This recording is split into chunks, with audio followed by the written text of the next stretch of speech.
निराळे फत्तेपूर येथे श्री बुवाजी बाबा यात्रा उत्सव उत्साहात संपन्न. भव्य पालखी सोहळा आणि सामाजिक बांधिलकीतून रक्तदान शिबिराला उत्स्फूर्त प्रतिसाद.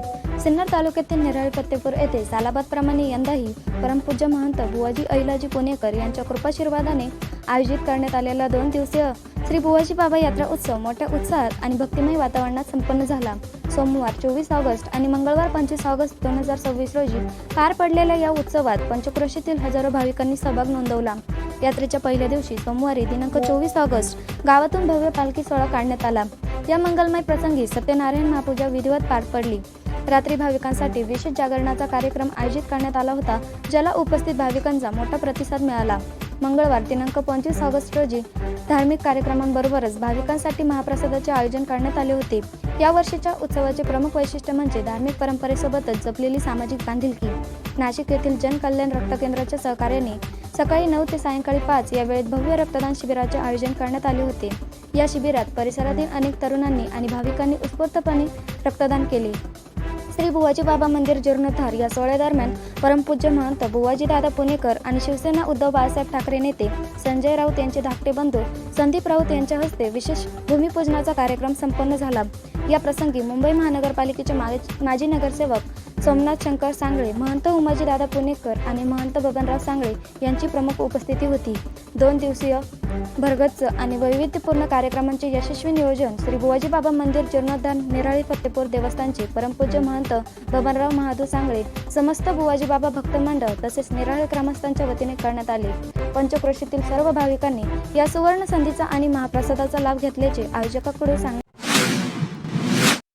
डोंगरे राहणार मसरूळ काय आम्ही दिन आणि या बाबीर देवाचा अवतार असा महिमा आहे साहेब. आपल्या समोर बसलेले ही भक्तगण आहेत. या भक्तगणांना त्या देवाच्या पुढे माथा टेकवावा आणि माथा टेकवल्यानंतर त्या देवाकडे एखादा नवस करावा, विनवणी करावी आणि तो देव नवसाला पावा इतकं ताकदवर हे दैवत आहे. असा आमचा बुवाजी बाबा दैवत. तुमच्या बाजूला बसलेले आमचे बुवाजी दादा पुणेकर हे महंत आहेत. हे वंश आहेत पुणेकर घराण्याचे आणि या दादांचा महिमा असा आहे, आशीर्वाद असा आहे, ज्याच्या पाठीवर हात थाप पडली त्याचं कल्याण होणार. साहेब, आम्ही जेव्हा आपल्याकडे बंगल्यावरती आलो आणि आई साहेब बसलेल्या होत्या तेव्हा साहेबांच्या मुखातून निघलं की आपलं दैवत, आपलं मंदिर ही खूप मोठी पावती आहे की सगळ्यांनी टाळ्या होत्या. एका राऊत परिवाराचं या देवाशी एक चांगलं नातं निर्माण झालं आहे.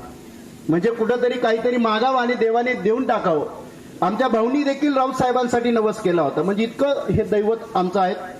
या दैवतासाठी आपण सकाळी 7 वाजेचे निघलात. एवढं आपल्या मीटिंग किंवा साहेब स्वतः दिल्लीला होते, पण घरातला कोणीतरी प्रतिनिधी या देवस्थानाला पोहोचला पाहिजे म्हणून साहेब आपण सकाळी 7 वाजेचे आमच्यासाठी निघलात. आम्ही बुवाजी बाबा देवस्थानातर्फे आमचे भाऊ तात्या आणि भाऊंतर्फे, तात्यांतर्फे, दादांतर्फे शेजारी बसलेले हे चकोर साहेब आहेत.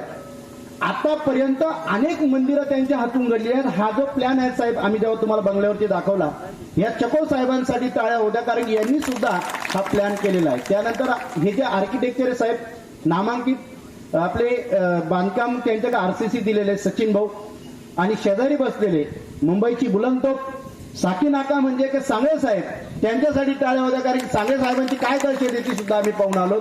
म्हणजे एक असा स्टेजला मान्यवर आपल्याला लाभले. साहेब, तुमच्यासोबतचे आमचे निकम साहेब असतील, त्यानंतर माथाडी कामगारचे असतील आपले कार्यकर्ते, त्याच पद्धतीने प्रसाद भाऊ असतील, आपण सर्वजण आलात त्याबद्दल मी दादांना, तात्यांना भाऊंना विनंती करतो की साहेबांना जास्त वेळ न घेता साहेबांचा एक सत्कार करावा. येऊ पाहत आहे आणि त्या सुवर्णिकाची सुरुवात मुंबईहून खास त्या सुरुवातीसाठी आलेले संदीपजी राऊत साहेब, आपले लोकप्रिय खासदार ज्यांना आपण टीव्हीवर कायम बघत असतो, संजयजी राऊत साहेब यांचे बंधू, हे आज खास राऊत साहेबांनी त्यांना पाठवलेलं आहे प्रतिनिधी म्हणून. आणि बुवाजी बाबा मंदिराचा जीर्णोद्धार एक व्यवस्थित पद्धतीनं जे बुवाजी बाबाचं देवस्थान इथे काही वर्षापासून आपण पाहत आहोत आणि त्याचा विकास होतो आहे.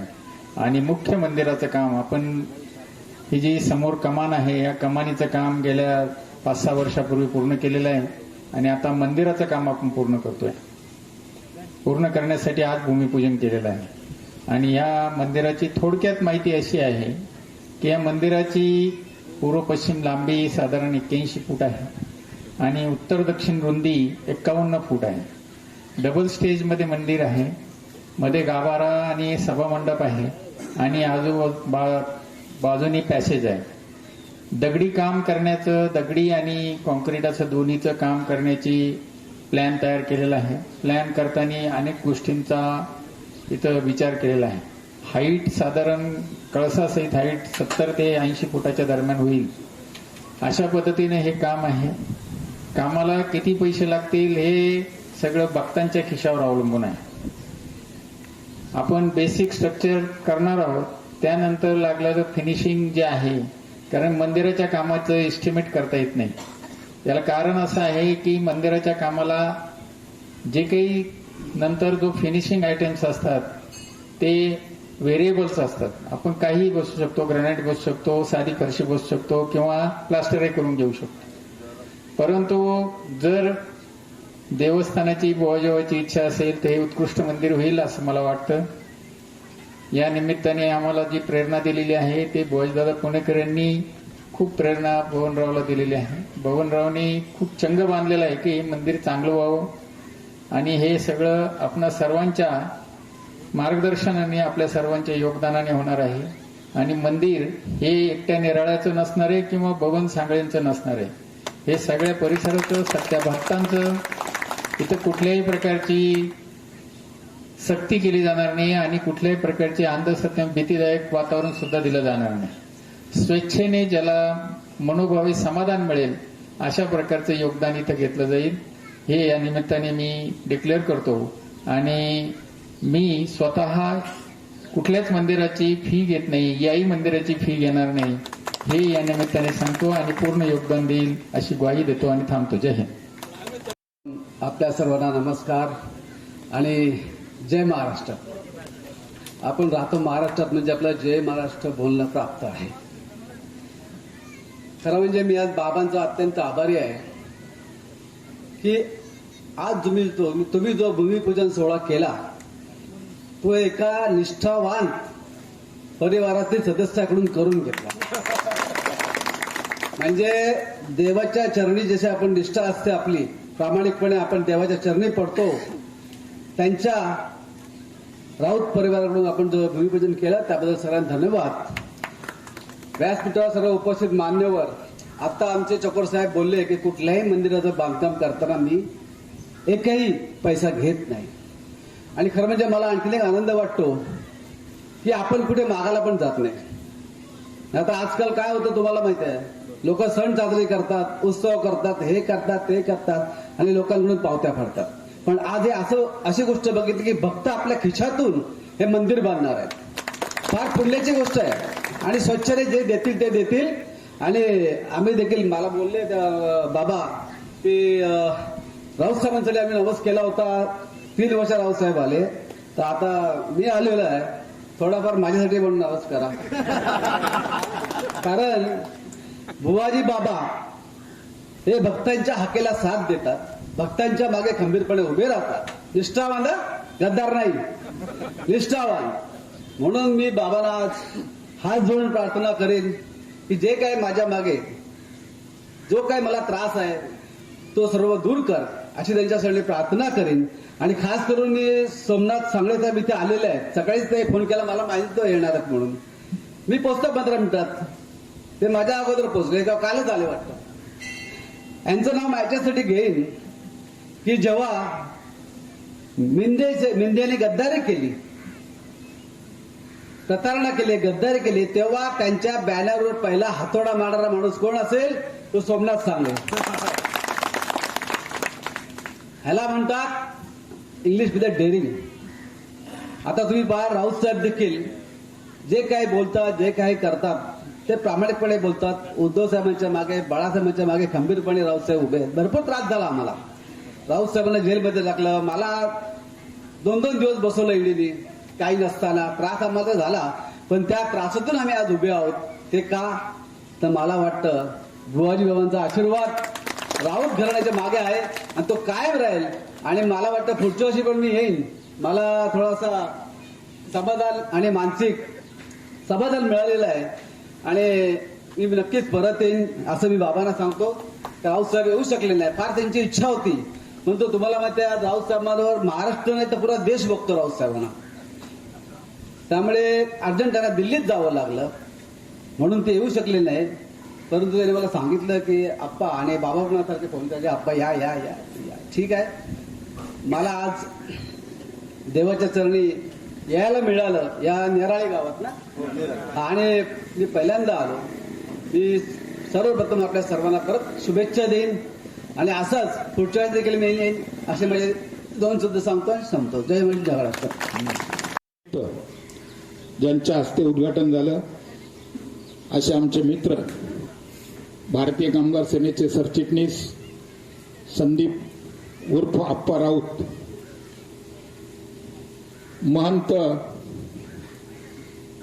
बुवाजी पुणेकर, महंत उमाजी पुणेकर, महंत बबनराव सांगळे, आमचे आर्किटेक्ट BR चकोर साहेब, आणि या ठिकाणी जे कंस्ट्रक्शन करणारे त्यांचे नाव घेतलंच पाहिजे, कारण खरी कला तुमच्या हातून होणार आहे. आता उपस्थित सर्व बुवाजीचे भक्त बंधू भगिनी मातांनो, थोडक्यात या ठिकाणी संपूर्ण पार्श्वभूमी चकोर साहेबांनी सांगून टाकलेली, मी काही जास्त वेळ घेणार नाहीये. आणि राऊत साहेबांना देखील मीटिंग असल्यामुळे त्यांना जायचंय, आणि सध्या महाराष्ट्राची परिस्थिती तुम्हाला सगळ्यांना माहिती आहे, कारण त्या ठिकाणी मीटिंगला पोहोचणं फार गरजेचं आहे, नाही तर तिकडे काहीतरी भलतंच व्हायचं. आणि त्यांनी खास करून आवर्जून जो या ठिकाणी उल्लेख केलेला राऊत साहेबांचा आपल्याला पटणार नाहीये. या संपूर्ण महाराष्ट्राच्या घडामोडीमध्ये आज पिलर सारखा जर कोण उभा असेल तर ते संजय राऊत साहेब.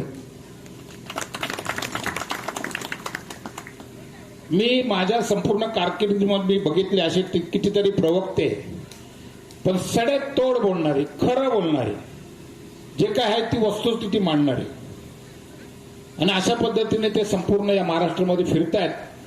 तर मी जास्त वेळ घेणार नाही. मंदिर या ठिकाणी बनणार आहे, ते मंदिर बनण्यासाठी चकोर साहेबांनी आपल्याला सांगितलेलं आहे, प्रत्येकाचं योगदान महत्वाचं असतं. प्रत्येकाला वाटलं पाहिजे ही मंदिर आपलं आहे आणि आपण ह्या मंदिराला मदत केली आहे.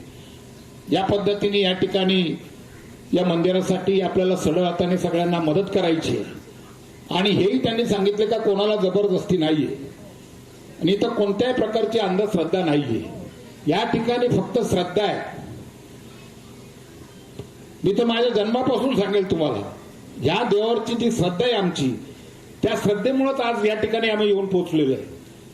आणि म्हणूनसाठी मी एवढीच कळकळीची विनंती करणार आहे, सगळ्यांनी यथाशक्ती जे काय असेल ते, फुल नाही फुलाची पाकळी, थेंबे थेंबे तळ साचे, आणि तळ्यातून नंतर मग सागर बनतो.